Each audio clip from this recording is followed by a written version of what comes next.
What's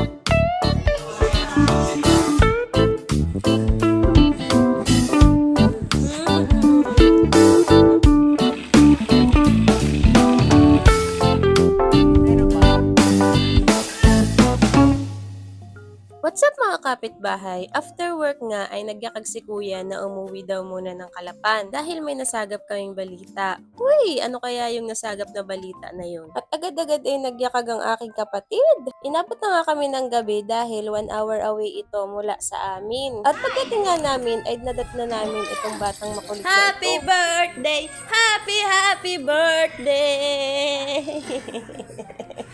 Happy birthday!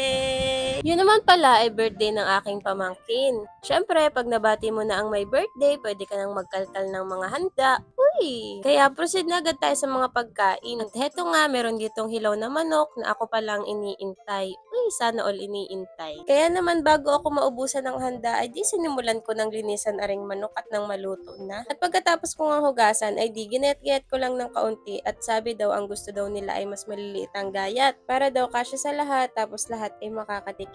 After nun, binudpuran ko lang nitong crispy fry para naman medyo crunchy ang ating fried chicken. Uy!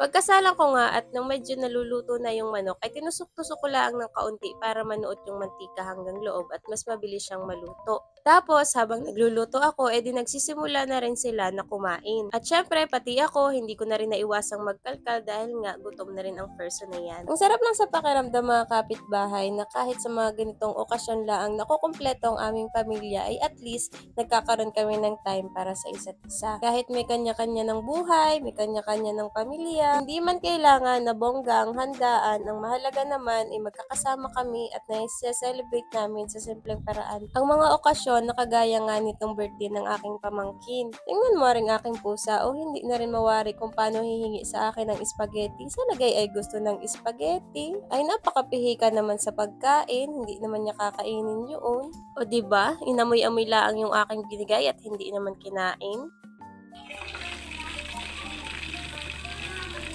Anyways, balik na nga pala tayo mga kapitbahay dito sa aking nilulutong manok. At hinango ko na nga yung mga manok na luto na. Ako lang ba yung gustong-gustong kinukulit ang mga pusa at iniinis, tapos gustong-gusto din na nagpapakagat sa pusa. At nung matapos ko na ang assignment ko na magluto ng manok, ay di nakipagkulitan na ako sa ating birthday boy. Si Bibi nga pala ay 3 years old na. Napakabilis talaga ng panahon dahil dito din siya pinanganak. Tapos ngayon, 3 years old na agad ang sineselebrate niya. Ang mga bata talaga, napakabilis na agad lumaki. Aba, ay pati ang edad ko'y nadadamay, bumibilis na rin ang pagtaas. So, paano ba yan mga kapitbahay? Tapos na akong kumain at ngayon naman ay nakikipagkulitan na ako sa aking pamangkin.